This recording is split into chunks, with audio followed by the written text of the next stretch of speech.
Bamberg, to the beautiful city of Bamberg. I'm happy to be here at my old working place. I loved it here. I'm also happy that two members of the Institute are here, Rudolf Stöber and Markus Krämer. Warm welcome to you to the conference. This is my first in-person conference after the pandemic, so maybe I'm a little bit confused, but it will work, I think. Thank you also to Benjamin and Andreas for coming to Bamberg, two experts in their fields, in their scholar fields. I'm really interested in your thoughts and your arguments. We thought we'd talk about the three topics of the conference: populism, polarization, partisanship, and we have some questions for each sub-topic. I'd like to open with the first question to both of you. We often read that we live in an era of omnipresent scandals, so we also stated that in the papers. Does that mean that there are no real scandals anymore? What do you think? Well, the academic answer would be that depends on the definition of scandal, I guess. However, since that is not a satisfying answer, I might add that no, I don't think that there are no scandals anymore. Scandals are there, people are scandalized, politicians are scandalized, companies are scandalized, or become object of communication in a scandal. They still get attention. They get scandalized by legacy media, they get scandalized on social media, where the according algorithms even push those scandals more to the agenda or to public attention. So I would say scandals are still there, but maybe the character or the nature of these scandals, but maybe the news cycles, the timing, those things have changed. But I guess we talk about that later on. Yes, I can very much agree with that, and I would add that we're witnessing a kind of differentiation where we still have these traditional high-level scandals, maybe a bit few of them, because I think politicians have learned to dodge the criticism and have acquired this kind of I could shoot someone in Fifth Avenue attitude. But I think, for example, what happened to Sebastian Kurz in Austria or to Boris Johnson in Britain is maybe still an example of this original type of scandals, but at the same time we have a large variety of low-level scandals that only concern a small sub-population or small part of the public sphere, and that never make it into the bigger, more encompassing public sphere. I think this differentiation and this learning effect of politicians have somewhat changed the landscape, but I think we still have something to talk about in Scandalogy. Yeah, I hope so. Both of you talked about different types of scandals. I would call them soft scandals. For instance, the sentence of Donald J. Trump, Fifth Avenue, and so on. And also on the other side, the hard scandals. For example, Sebastian Kurz, Austrian chancellor, had to resign. And we had a guest at our first conference, Hans-Matthias Keplinger, or the second conference, and he claimed that in his keynote speech that many scandals, or so-called scandals, should be better claimed as moral outrage of only small groups with partial interests. What are your thoughts about that? Well, as I said at the beginning, it's all a matter of definition. So if you want to define a scandal or a certain type of scandal like that, then yes, this might be a scandal too. I think a legitimate observation in that statement is that, as Benjamin also said already, that the audiences of scandal are increasingly fragmented, or they're becoming smaller, depending on what we are talking about. Of course, some scandals still cut across all agendas and all media, but there are smaller scandals that find smaller audiences, but still scandalization is happening, and it often has consequences for the people or organizations that are scandalized. Strategic, yes, but I would argue scandals always have been strategic, at least in the political sphere. They are brought up or revealed by certain actors or leaked with specific strategic interests. So they decide about timing, they decide about rhetorics, they decide about where and with whom they leak information. So I think that has always been there. Audiences may be smaller sometimes, but that depends on the kind of scandal we're talking about. I think it has always been the kind of school of thought Hans Matthias Krämer belongs to kind of scandalize this phenomenon of small groups creating outrage or creating an atmosphere where they lead others to think that they are in the majority or that they are at least sufficiently important. And I think he tends to see this negatively, but I also think in terms of implications, it's something that has always happened. Scandals have to start somewhere, and not every scandal is based, or attempt at scandalization is based on a consensus in terms of the normative basis. And so these small groups, if they're not completely, let's say, fake and astroturfing, they have an important function in society to act as a sensor or a seismograph, and there's in principle nothing wrong with that, and it's at the same time, of course, can be a burden for society in public field because there's outrage everywhere, but it can also be a chance because more problems are being brought up and made public. So I kind of agree with Hans Matthias Krämer on the first step, but maybe not on the implications, which I have to assume. I'm not exactly familiar with how he argued, but I can imagine that he would have inserted that into his kind of mind's school, kind of school of thought. Yeah, it's true, and it was, of course, a provoking sentence, or parts of the keynote were provoking, and also provoked a ritual discussion, I think, a fruitful discussion. So, coming back to this lower or smaller scandals by smaller groups, I have the impression that the evolution of neo-media has something to do with that, or at least with the visibility of these kind of scandals. What are your thoughts about that? Yeah, definitely. With social media, we have additional platforms where you can easily bring up a topic, easily scandalize a topic, but the drive it develops depends on a set of factors here, of course. It depends on how deviant is the behavior of the person that is scandalized, how much engagement can it trigger, which then leads to the algorithms emphasizing it even more in the debate.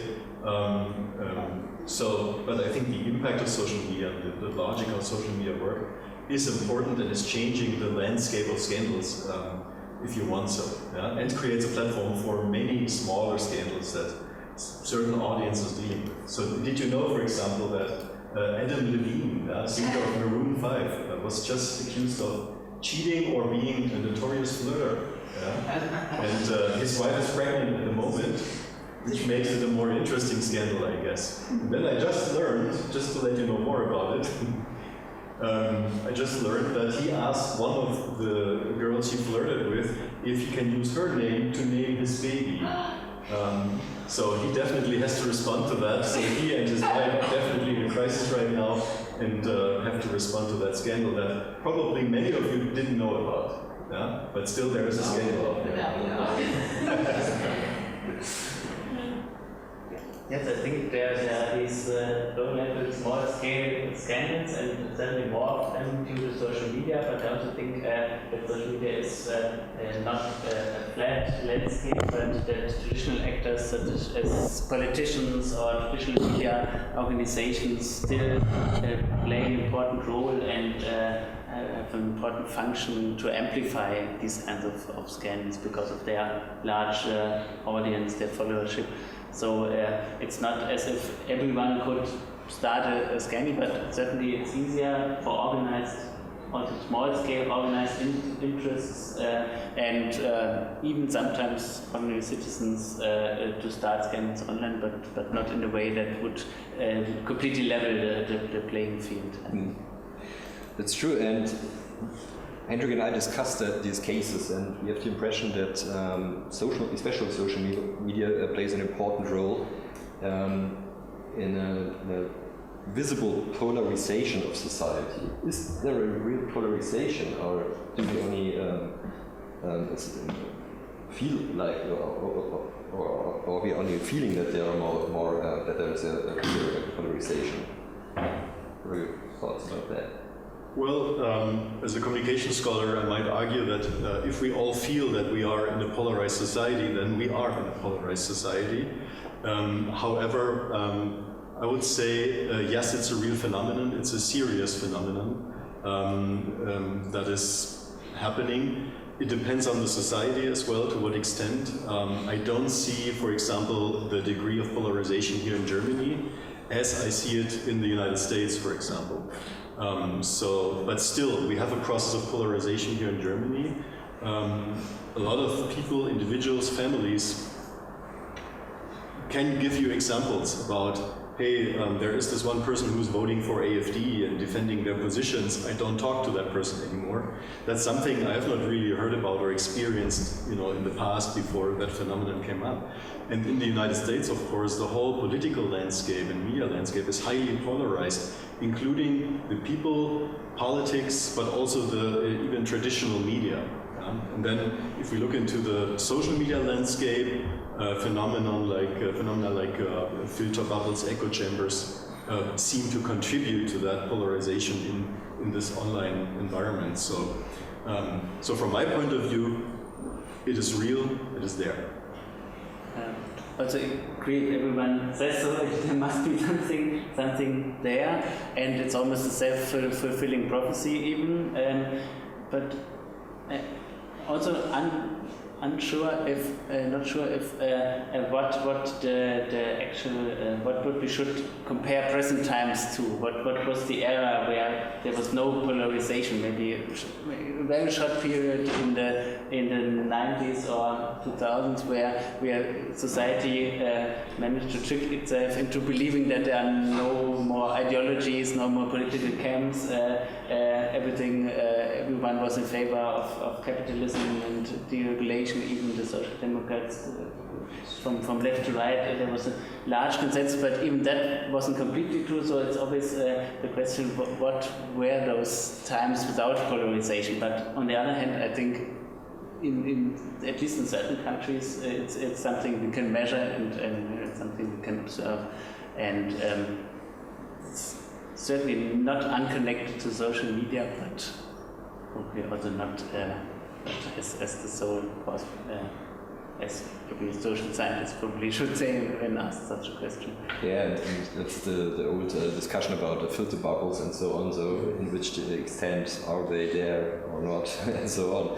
But what we see is that many populist actors, politicians and also parties are scandalized because of some controversial campaigns or controversial TV spots or postings on social media. So what is the relationship between populist communication and scandalization? Maybe starting with Benjamin. Yeah, you're yes. the expert for populism. I think there are at least two levels to it. There's this thing that also you described, this model of populist self-scandalization, where people say outrageous things and then they get attention, and the whole process gets started where others react to it, and then the original actors and politicians can respond, etc.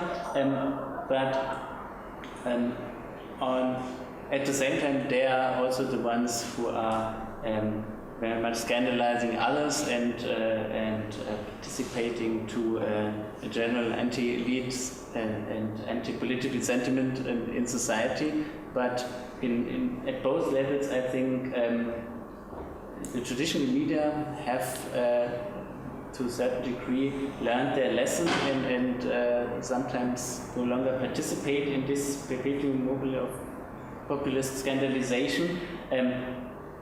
I think for one of two reasons. Maybe they have really learned something and have adapted their journalistic norms, or those same journalistic norms have led to an era where populist actors have become normalized and have to be covered like any other actors, other political camps. So these previously outrageous statements no longer matter, and they are voted like everyone else. with their actual positions on different issues as far as the media can identify them. Just a follow-up question, because I some years ago I read about that. In Austria, populists were quite famous for provocative campaigns, provocative posters with scandalized claims and slogans. And one journalist wrote that the Austrian society, the public, got used to it.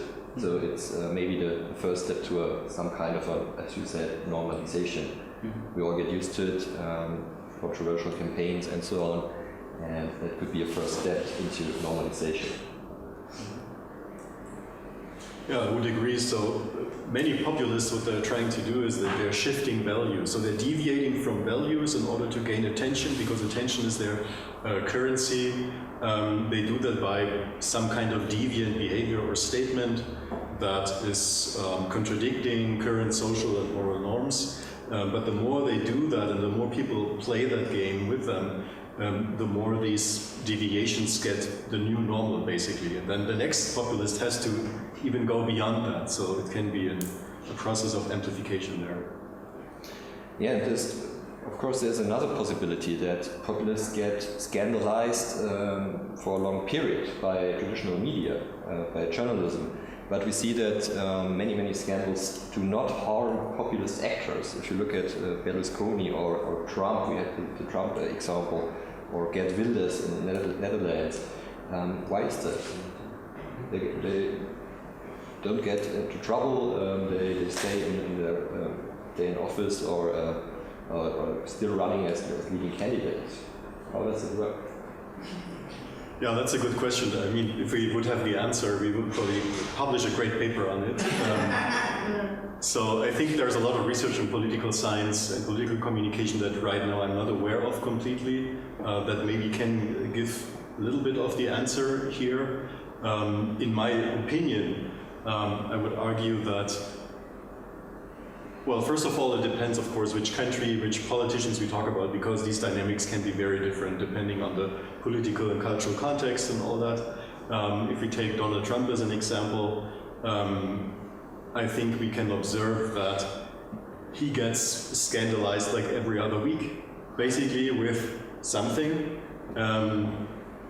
but only on certain media channels, on certain media that, oppose his positions or his claims.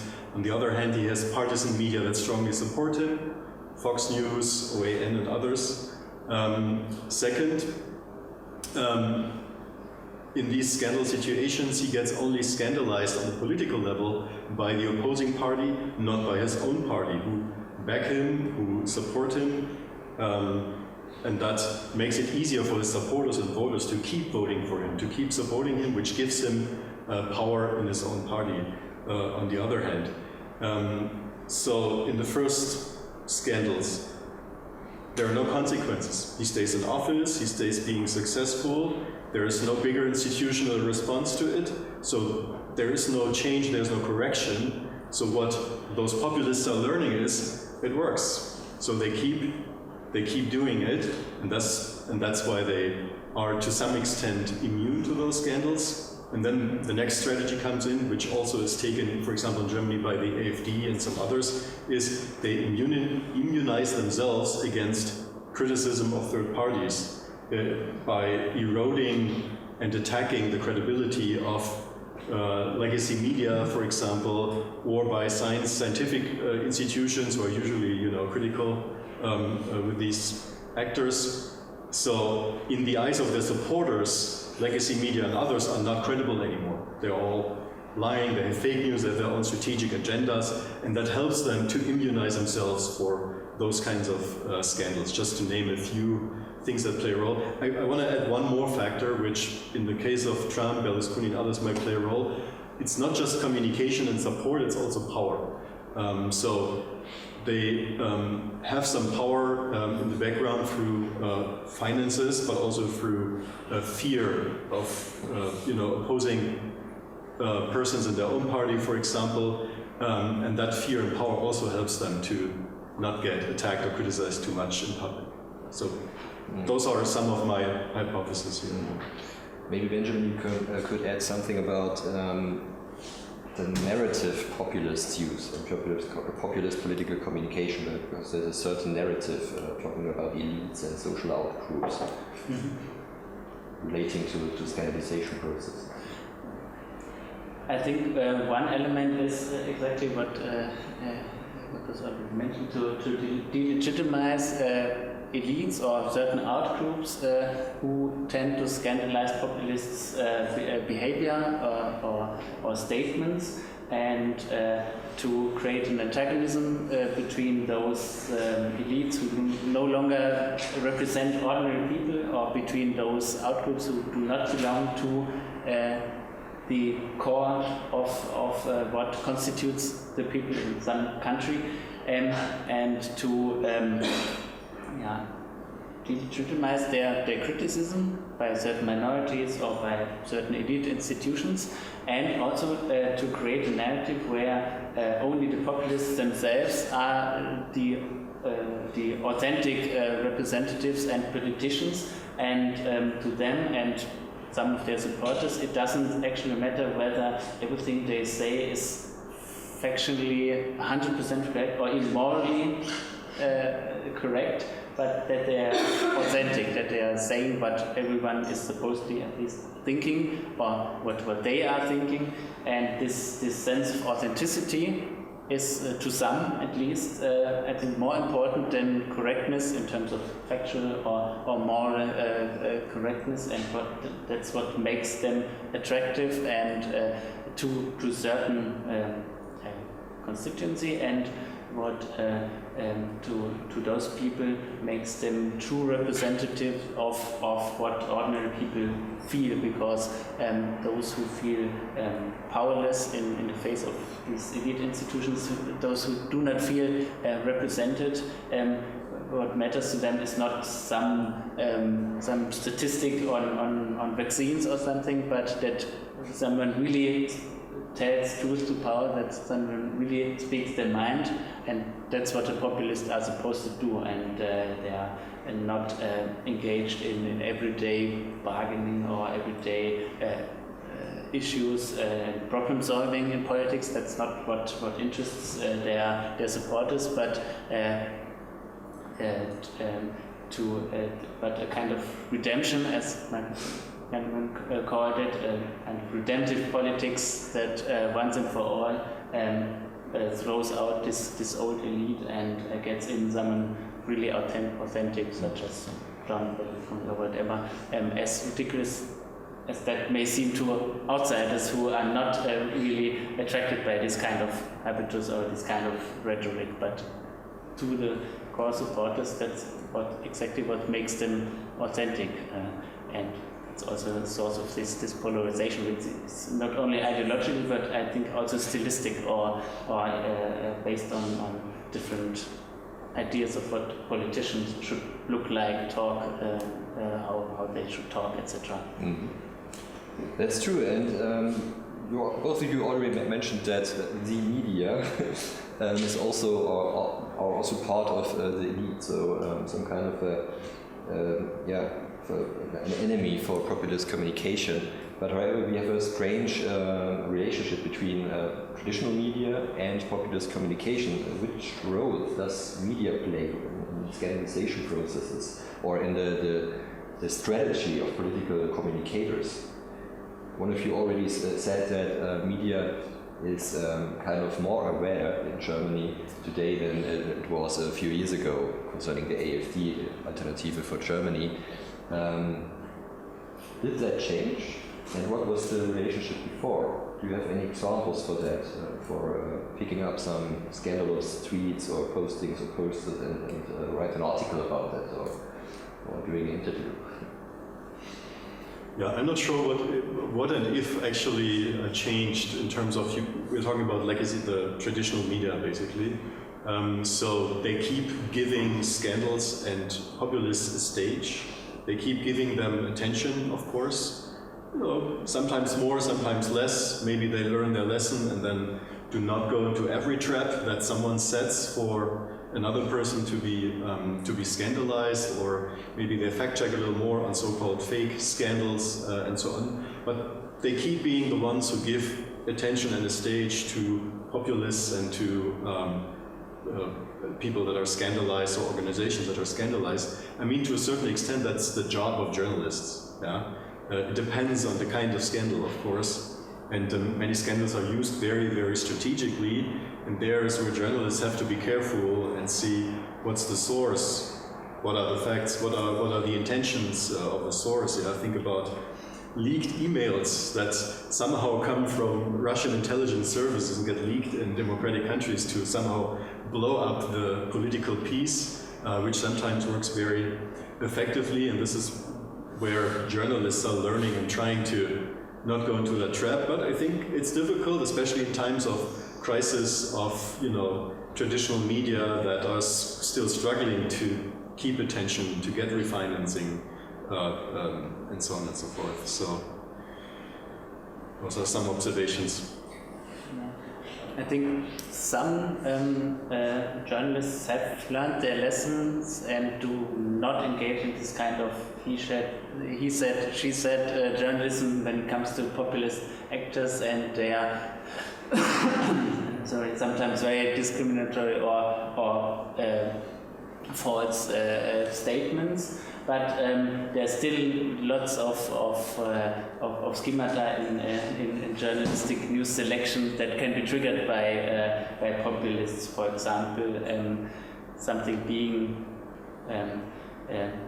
clearly outrageous, and this has a high news value. It has to be covered, and then all this discussion is brought away by this one statement, and no background is given on how this has been staged or planned or strategically manufactured. This scandal. It's a mix of both. Sometimes they have learned their lesson and shifted away from this both-sidism and this normalization in the negative sense, and sometimes they are doing their traditional job of giving unchecked attention to populist actors. But of course, there are also real hard scandals in which populists are involved right now. The Alternative for Germany is struggling because of a possible donation scandal, so it will be interesting to see how that works out in traditional media and also in social media. We have another type of, I don't want to call it journalism, but we all talked about that in different conferences and occasions and places, namely alternative media, populist alternative media. My question is, could it be that populist actors provoke scandals that, for the reason that traditional media, legacy media reports about that, and then in a second step, alternative media, friendly to them, reframes these incidences? What are your ideas about that? I mean, that's something that's happening strongly in the United States. We can clearly observe that. And some populists, especially right-wing populists, of course, benefit from it and use those kind of media channels to their benefit. I don't see exactly the same media landscape here in Germany. I think it's still a little bit different, although we have some of these channels, of course. But that's definitely something that is worrisome, because it triggers an effect that we have these very strong partisan media like Fox News in the US, which then puts pressure on other news media to become more partisan on the other side, because it works, it gets attention, and this is how you can, at least they think that's how they can keep their audience, but in the long run, of course, it erodes the credibility of journalism. So I think that's a problematic development. Yeah, I think that those alternative media can be important nodes in these networks of low-level scandalization for certain parts of the audience. I don't see that many spillover effects into traditional media yet. Maybe in terms of polarization, as you described it, that the other medias are maybe tend to shift away, to set themselves apart, or follow them because they are coming under pressure to also cover this side of the issue, or to be attractive to this kind of audience. But I would tend to say that it works the other, that it very much depends on the context in which way it works. They can put pressure on traditional media, claiming that they neglect things, that they cover things in bias, that they introduce bias and that cover things partially, and so on. But other media can also be incentivized to shift away from them and create an alternative. I'm thinking about, for example, the relationship between Fox News and, let's say, CNN and NBC, who I think are sometimes tempted by this criticism of you're not covering us neutrally, but who also have, in a certain way, learned that they are dealing with another type of audience, that they are doing another type of journalism, and try to demarcate themselves from what they see as illegitimate partisan journalism. But I think it's a complex mix of these different effects. Yeah, of course. And the alternative media sphere in Germany, or at least in Europe, it's getting bigger, I think. More and more people relate to them. Especially, I noticed that during the COVID-19 crisis in the beginning, when some people I knew sent me a video of Ken FM, a famous populist, right-wing populist activist, or he calls himself journalist. I was aware, and I thought that can't be normal people sending me videos of them. But what do you think? What is the function of the media system of a specific country? In Germany, we have a strong public service media pillar in our media system, different to the US, of course. What is the role of that kind of construction of a media system when it comes to populism, populist communication, and also scandalization?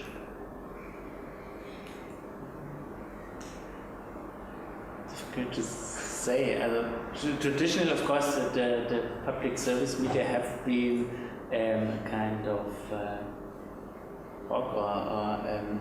kind of bulwark against these attempts to use commercial media or to use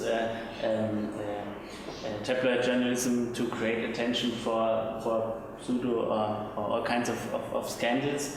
But at the same time, they are increasingly at the center of scandal. They're being scandalized not only by hardcore right-wing populist actors, but also by all kinds of conservative and other actors who have adopted this strategy of delegitimizing the public broadcasters in terms of being inefficient and too expensive, and a burden on financial burden on the population, but more importantly, of course, for being ideologically biased and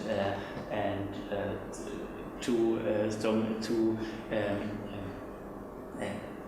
connected to political and other elites, and I think their function is almost a kind of point where anti-elite sentiments can crystallize or come together, a kind of easy target for populists if where you can achieve certain things at the same time, attack a certain political or ideological camp and attack the traditional media and delegitimize them. So it's an easy and attractive target for populists.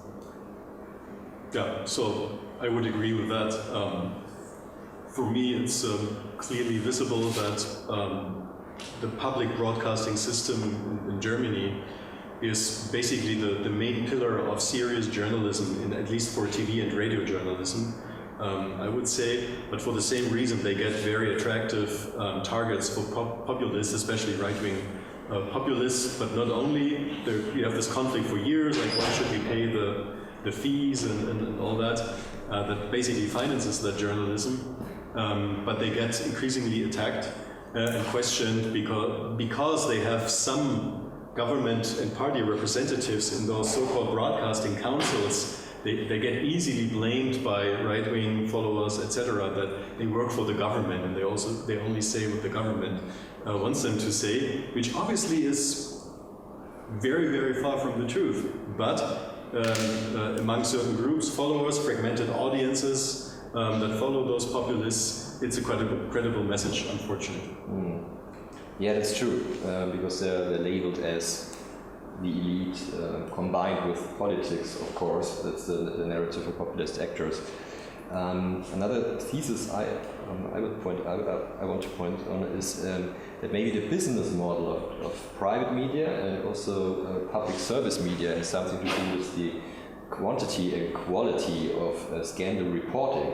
For instance, German yellow press Bild is dependent on the attention of users, on the attention of readers to sell the ads. Yeah? So this could also be another point why public service radio and television is an important pillar against anti-democratic, illiberal voices and so on. There was a huge discussion, or discussion is still going on, I think. Also Hans-Matthias Keplinger was part of the discussion.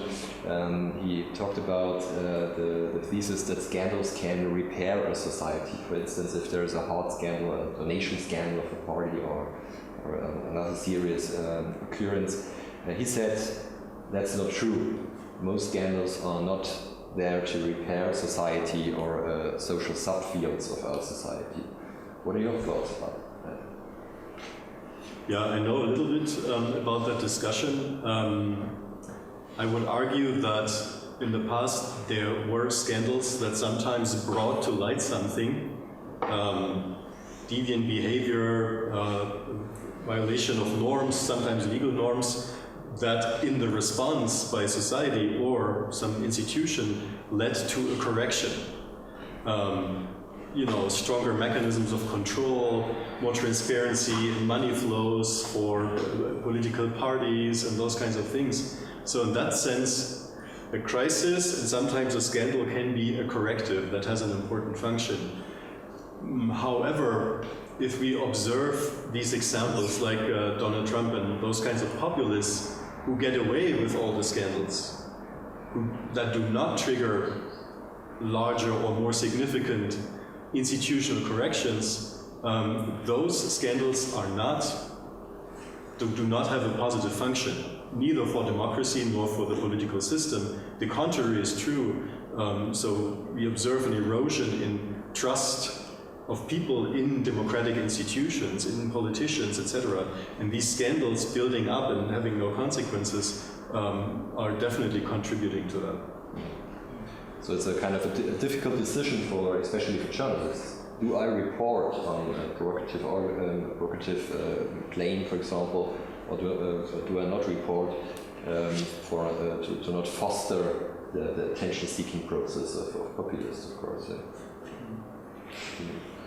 Maybe also a short remark on this healing or cathartic function of scandals, and I hope it doesn't come too theoretical, because I think it's largely a result of overly functionalist thinking and old-fashioned theory of society, where society is supposed to be united by certain norms and values, and to a certain degree, of course, there's consensus on certain things.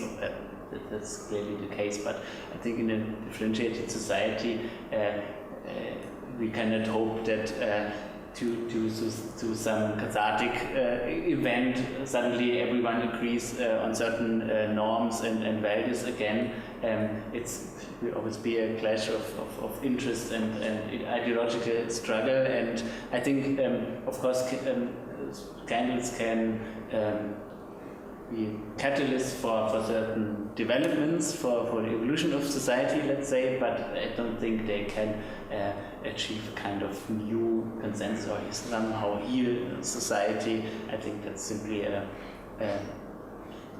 outcome of overly naive theory of society, I would say. Yeah, I think that's true. I think I would like now to open the discussion to the participants, the guests. Are there any questions or maybe provocative statements on our conference topic? Yes, please. Yeah, I'd like to broach the topic. You talked about how populists and so forth are punished, and why don't we see Donald Trump and Berlusconi and Netanyahu and so forth? We don't get punished. And I'm just wondering if you could talk a little bit about perhaps one of those factors is that we're looking at how we punish with different types of norms. So we often think of them being punished in terms of being arrested and so forth. But to be arrested and sent to prison is a very, very different level of norms. To be to be charged with crime, to be proven in a court of law, and so forth. Whereas society and squishy politics and so forth, you don't necessarily need that kind of level. And perhaps the reason also why that they never seem to be published is because sometimes those scandalmongers do such a good job that they realign political systems completely.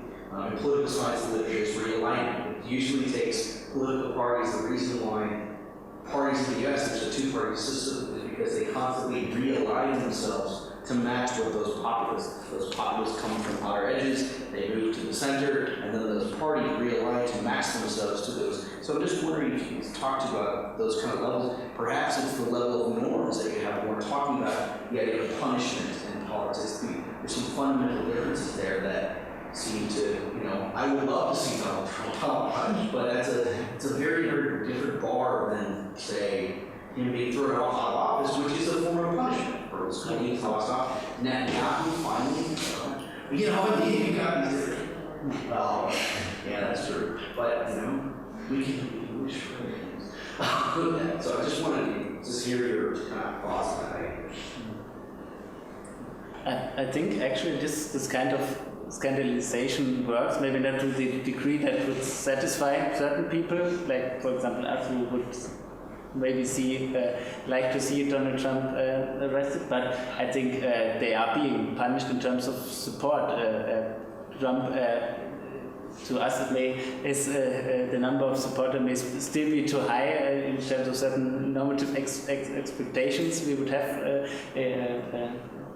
concerning informed and wise citizens, but on the other hand, he was never that popular compared to other presidents, and in another voting system, he would have never won. So these populists hit a certain ceiling. It can be 10%, can be 40 or 50%, but certainly the media and their scandalization of their behavior certainly contributes to this ceiling effect, at least. Not necessarily leads to any real condemnation in terms of legal or consensual outrage, but it contributes to their lack of, let's say, stronger success. Yeah. Not so much to add. There are different forms of punishment, and these different forms of punishment depend on different norms. They also have different consequences. So in the case of Donald Trump, scandals happened. He was not removed from office. Yes, he was impeached. Nobody really cared much about it, but stayed in office. So not a real punishment, just something symbolic. Now he's not yet going to jail, has the necessary money, the necessary lawyer support, etc. It's also a form of punishment, but it's not perceived for many publics as a correction of something wrong in society. Things are just going on. He probably runs for president, also that's going to happen, or probably nobody's preventing that, it seems. There are different kinds of punishments, but a real punishment that shows, so with that behavior, with that kind of scandal or norm deviance, you don't get away. There will be a punishment that stops you from continuing. That is not visible. So that's where I see a difference and how that erodes maybe public trust and democracy. Okay, thank you. Rudolf has a question, please. Yes, thank you for your instructive discussion. I like to focus on two topics you haven't mentioned, I would like to ask whether you think that there's just a populism from the right or also a populism from the left. That would be one question. The other question is relating to the media. I'm not as optimistic as you about our public broadcasting system and the media in general in Germany. And don't you think that it's a scandal in itself that the media doesn't recognize when political parties and leaders and lawmakers are framing with their use of speech their kind of politics that it doesn't give any alternative possibility of reactions. I will give you 3 examples of what I'm talking about.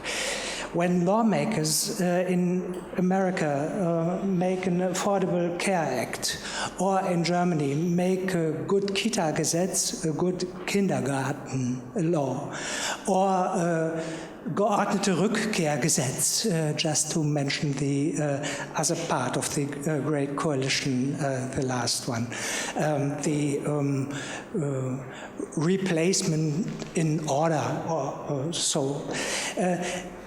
The media transports the political framing without critical comment. And don't you think that this is a kind of unawareness of our political media, especially the public broadcasting system, that is damaging maybe the possibility of the sovereign, the people, to make their decisions at the voting cabin? So, the first question was about populism from the left, and I remember the cost workshop in Zurich where we discussed this question for hours in 2014. Yeah. I would say in traditional populism theory, there's always the option that populism as this antagonism between the people and the elite is combined with all kinds of ideology, left or right. And we have implicitly mostly been talking about right-wing populism because it's very prominent in Germany and also in the US and is at least in our part of communication research in Western Europe and America, the prime, the most important type of populism we deal with, but of course there are different types of left-wing populism of the type that's mostly found in Southern Europe and America, etc., and it's really a complex thing to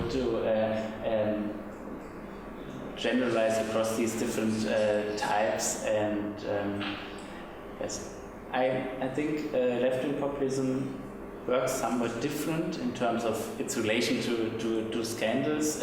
It sometimes needs concrete examples of wrongdoing, concrete scandalous behaviors, but more often it's also its ideologies are more systemic or more based on inequality as such that doesn't necessarily manifest itself in specific examples of moral wrongs as they identify. But of course, in certain parts of the world, this is what left-wing populism deals with best, also scandalizing behavior of both politicians and corporations, etc. Yeah, I would agree. So I think any political ideological environment can generate populists or give them a platform or an environment. I think we talk mainly about it right now because in Europe and the United States we live it seems that we live in an era of right-wing populism at the moment. At least that somehow seems to dominate the agendas in many countries right now. In the West, but there are other regions, other countries where all kinds of populists are at work, of course. For the public broadcasting system in Germany, I would disagree. I mean, can we criticize some of the journalistic practices of public broadcasting journalism in Germany? Yes, of course. And I'm answering my own questions here. But is there a better alternative? Not so many. Yeah?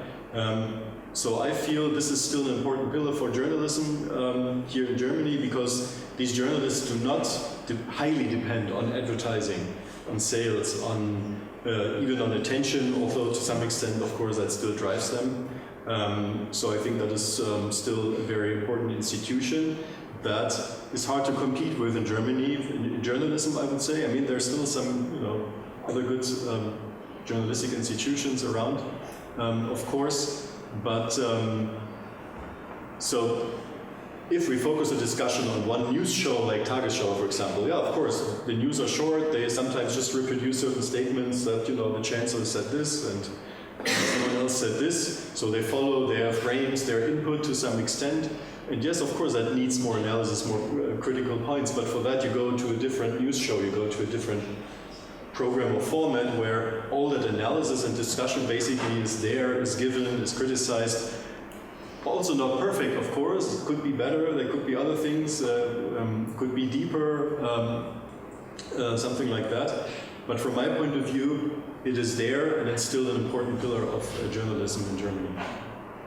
But I would second that argument of Rudolf. You talked about the framing, for example, of laws. A very positive framing. Good kindergarten law. I mean, that sounds great, yeah. And it's true that not so less journalists just follow that framing, and that the title of the law, for example, is in the headline. And that's the first thing people see, besides the photo, of course. So I think there is a problem with that. Any other questions or remarks? I have a question. Thank you, gentlemen, for such a wonderful, interesting discussion. But quick question for the future, of course. It's just scandals were with us forever. Our ancestors, different historic periods and different countries. But are we forgetting about history? And because we are feeling that democracy is being threatened today, we're feeling more insecure, and now we talk about, well, the age of populism and so forth. But you said wonderful thing that the 1990s was a period when, wow, there was fewer scandals and there was democracy. But at the same time, are we forgetting about Yugoslavia, 1990s? Rwanda, what was happening there? China, when there was, then was populist, and the scandals were there. Russia in 1990s was a mess also. And now they just suppress everything, and now we feel insecure, and we feel, okay, this is age. Maybe it's just we more democracy-centered than we're supposed to be, and we need to see other historic periods and other countries. Maybe this is for all of us, of course. That is my comment. Maybe just a quick response. I didn't want to imply that this was actually the case, that in the 90s or 2000s that there were a time of peace and democracy and consensus, etc. But that at least in some Western parts of the world, this era maybe tends to be remembered as such. And that's what we use as a standard to compare today's polarization with, mostly for lack of historical actual historical comparison. So we tend to think all these decisions polarization, etc. They often lack a historical point of comparison, and they are somehow in the background. There's only a vague idea of some 60s or 90s era where everything was prosperity, democracy, etc. At least in the parts of the world that one is aware of, and that's what I was trying to say. Yes, thanks. I'm glad Eric already asked about history, so I don't have to do that.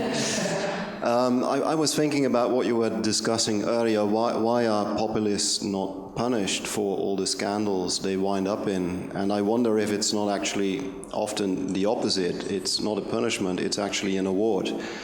To give you one example from my own country, the Netherlands, Geert Wilders was mentioned, but there's also Thierry Baudet, who has a party called Forum for Democracy, and his creed is this party exists to create upheaval. So what he does is he thinks Parliament is phony. So he goes into Parliament, he says something outrageous that causes a scandal that offends everyone, makes a YouTube video out of it, and then disappears again. Last week we had the discussion of the annual budget in Parliament, where the entire cabinet discusses with Parliament about the budget that's being presented.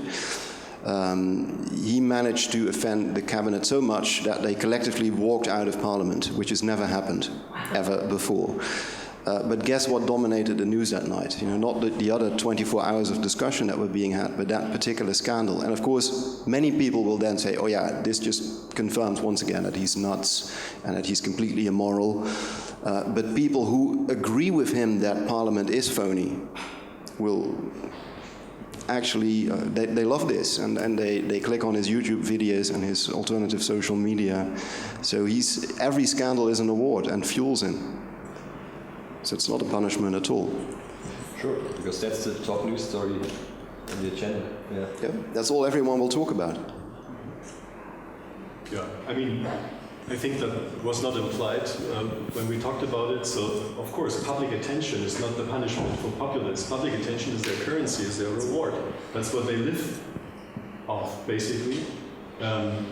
With punishment, I think we would refer to something like, you know, they get expelled from their party, they can't run for office anymore, they lose their platform, etc. So I think that's what we refer to punishment in that sense. Public attention, yeah, that's the opposite of punishment for populists, of course. Yeah. We have unfortunately, politician of the AfD, that's our right-wing populist party in Germany, who unfortunately lives and works in my hometown of Erfurt. I'm not going to say his name because then he gets even more attention. Yeah. And same principle. Yeah? He would show up in public speeches in clothes that reminds us of another politician from the 1930s in Germany. He would say quotes and statements that remind us very much of that same politician in German history. Would say statements in public that seem to imply that he denies Holocaust and other events in history. So, yeah, that generates attention. Of course, he gets punished in a certain public sphere or criticized, but he mainly gets attention and more followers in his camp. Yeah, because they've placed themselves outside of the norm. That I think is the key thing about it. Yeah, and their prophecy is always, mainstream media are going to criticize me because, you know, they are controlled by the government, and that's exactly what happens. So, yeah, we all know. Yeah. Okay, thank you for your discussion. It was very interesting. You opened up lots of questions, lots of topics. So I'm going to build on the previous question and ask you, basically I have two questions. First one relates to politics and the other one to the media. So the first one is, how do mainstream politicians respond, since populist politicians are obviously, at least in many countries, winning the attention war. So is it contagious? Do mainstream politicians, will they have to eventually follow suit? Will they eventually have to adjust in order to start winning media attention, public attention? What's your opinion?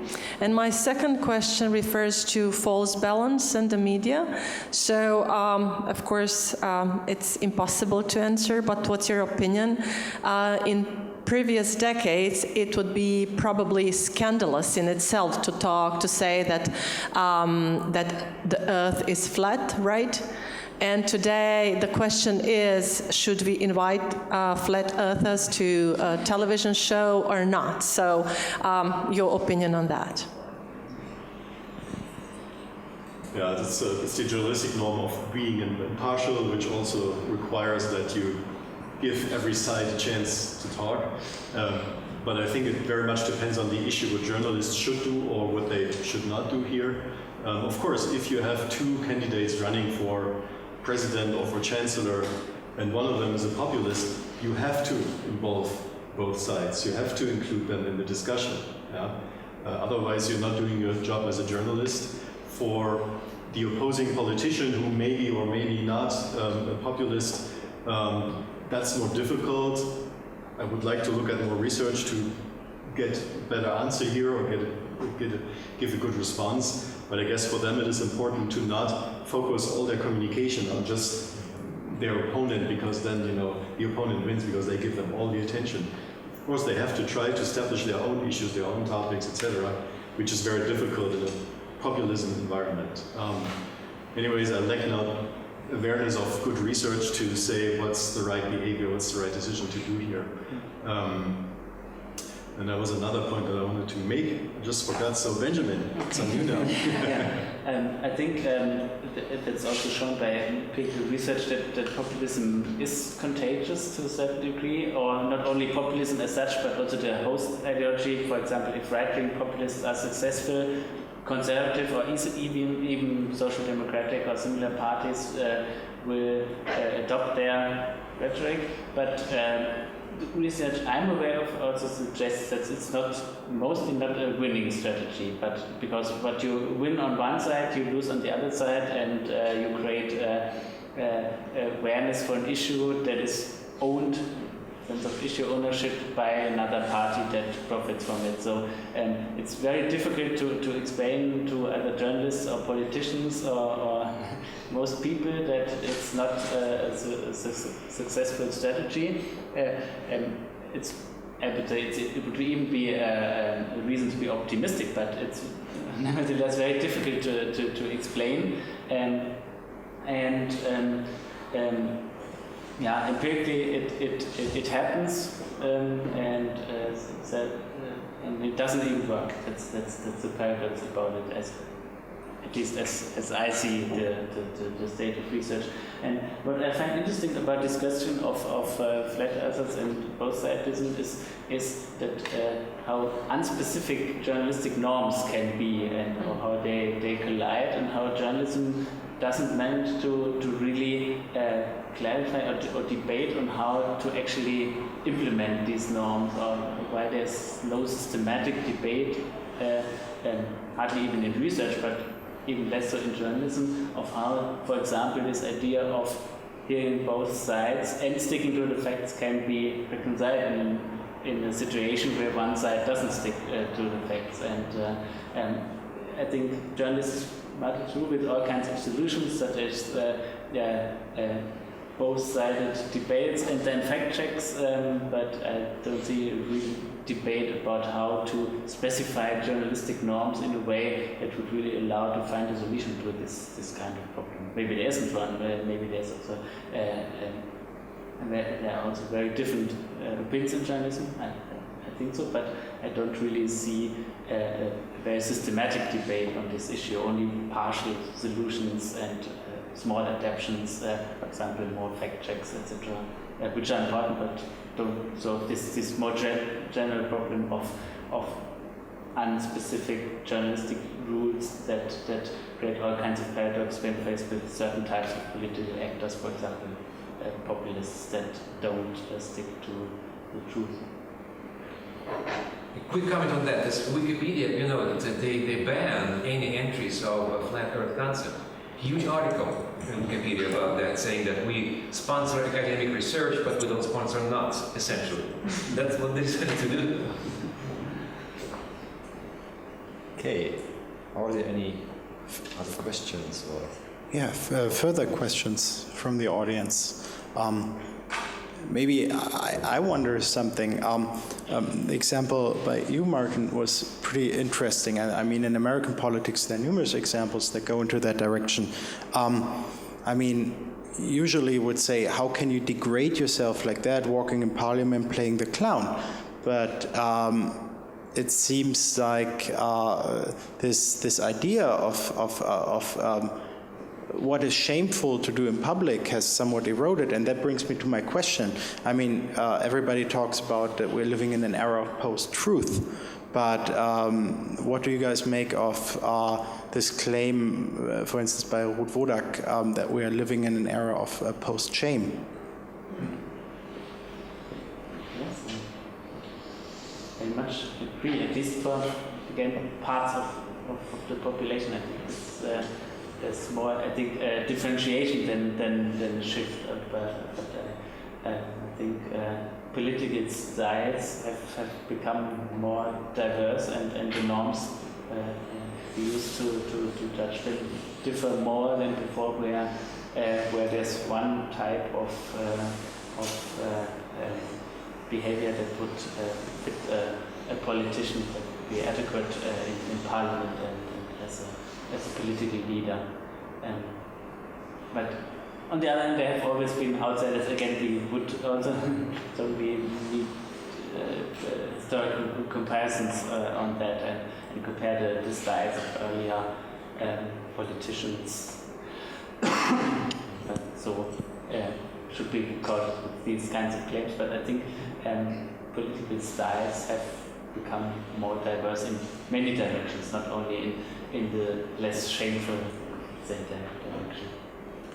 Yeah, that's I totally agree. But isn't there a difference between appearing, for instance, authentic, speaking to the people, and just behaving like a buffoon in a way? And what does it say about us as a public? I think, right? That was always what I wondered. And when we compare that to the last century, maybe that this mass-mediated public has eroded away, and that there are now many other publics, right? Alternative publics and public spheres embedded into public spheres, and doesn't that somewhat speak to this idea of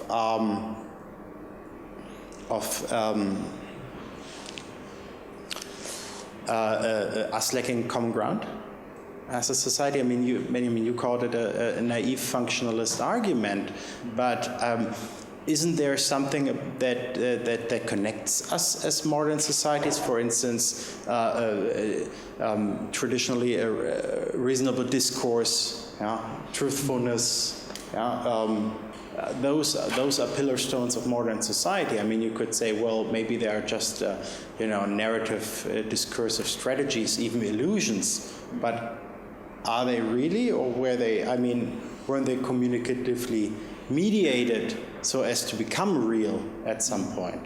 And they are not anymore because we are lacking this kind of overarching sphere. Or am I naive now to claim that? I'm not completely. I think traditional public sphere achieved at least this impression of normative consensus more than does today. But I also think underneath this consensus there was a lot more disagreement or conflict that was hidden, and I think the argument cuts both ways. On one hand, there was this at least public consensus, and that's a thing that has a function in society, and there was this function to hide this conflict, which is now more visible than before. It has even increased, so it's really complex interaction between two levels, and both have their function. This publicly visible consensus that's also strengthened by media rituals, etc., public events, and on the other hand, this hidden conflict that was never able to enter the public sphere, but it nevertheless existed, but was not really part of the media or the political system. To some extent, I mean, you might argue that, back in the time when we had good old mass media dominating what is visible in public, and that kind of maybe not consensus about certain things, we had some kind of spiral of silence in place, maybe that simulated to people, okay, it's not okay to deny the Holocaust. not at all part of the majority opinion. There's almost nobody who would think that. But of course, we had some people already there who very much supported the denial of Holocaust, probably. However, with the rise of social media, the rise of partisan media, norms got shifted. There were more platforms where people can seek followers, other groups to talk to, so that spiral of silence somehow erodes, because people have the feeling, hey, there are people who think like me, you know? I can say that in public, that's not a bad thing. Finally, I can say what I think. So I think that is a dynamic that gives rise to other groups who may have been there before, but now maybe get more amplified and get more followers than in the past through these dynamics and this, lost spiral of silence. Yeah, I'm really happy that you brought that up, because I think that is part of a concept that we should really consider in the course of this conference a bit more, right? But I think you guys did a great round of discussion here, and you deserve a round of applause, I'd say.